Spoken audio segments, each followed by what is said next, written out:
Hola equipo, ¿qué tal? ¿Cómo están? El día de hoy vamos a grabar algo bien divertido. No muchas veces suelo hacer este tipo de videos, pero bueno, vamos a hacerlo.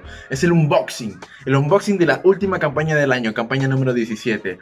Así que el día de hoy vamos a ver qué me pedí en campaña 17 para llegar a 120 puntos. Así que te voy a enseñar qué pedí para hacer 120 puntos. Primero, lo que estuvo de recontra oferta. Los jabones en líquido. Te comento que mi familia se ha enamorado completamente de los jabones en líquido. Así que es algo que toda mi familia usa. Y como tengo una familia bien, pero bien grande, me compraron dos jabones en líquido. También compraron un jabón exfoliante, que es muy importante usar el exfoliante para botar las células muertas de la piel. Y por último, el champú favorito de mi abuela, que es el champú de palta y manzanilla. Entonces, compré estas cuatro cositas y con esto ya me hizo un buen puntaje. No solo las compré, sino que las vendí, la familia las necesita. Ahí está. ¿Sabes qué? También aproveché en estas parches antifatiga. Puedes ponerlo acá en las ojeritas, acá en los labios, debajo de los labios para las líneas de expresión. Te aparece un manual bien bonito en el catálogo. Me llamó mucho la atención y compré varios porque estaba de oferta. Compré varios y porque se agota muy rápido. Y acá en la parte de atrás te dan las instrucciones. Está bien chévere. Así que también compré eso. También compré, obviamente, el perfume galardonado de Oriflame Perú. Quiero que lo vean conmigo.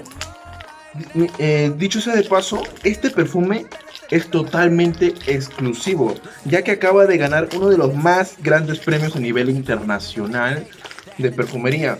Tú sabes que cuando una película gana el Oscar es un peliculón. O sea, todo el mundo dice, wow, ganó el Oscar, tengo que ver la película. Cuando una película gana dos premios Oscar es como que, qué buena película. Y mientras más Oscar gana, pues un peliculón, ¿verdad? Lo mismo pasa dentro del mundo de los perfúmenes.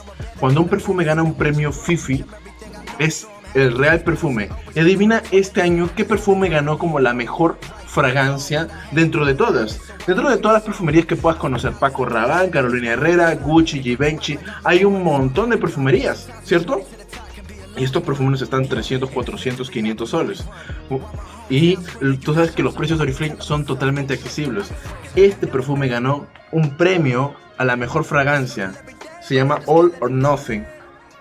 Tiene forma de carterita y dura hasta 8 horas. Se abre así, de una forma muy peculiar. Y huele exquisito. Ah, wow, está buenísimo, está buenísimo. Y fue hecha por una de las mejores narices del mundo. Una de las 4 mejores narices del mundo. También compré mi cepillo porque les estaba acabando el mío. También pedí la joyería de Oriflame, que también estaba muy buena. Me pedí mi cremita para después de afeitar, porque es bueno hidratar tu rostro. Un spray contra el frizz para mi madre que se le levanta el pelo. Y algunas cositas de maquillaje que me han pedido. Y un perfume también. Un perfume. Eso es todo lo que me pedí, chicos. Eso es todo. Con todo eso, con todo esto, hice mis 120 puntitos. Recomiendo que te lleves este perfume infaltable en tu pedido de C17. No creo que vuelva a salir este precio. Es un precio de introducción. Es un gran perfume y un bonito regalo. Un bonito regalo. Así que te recomiendo que lo tomes en cuenta y que te lo compres. Aquí está. Así que nos vemos.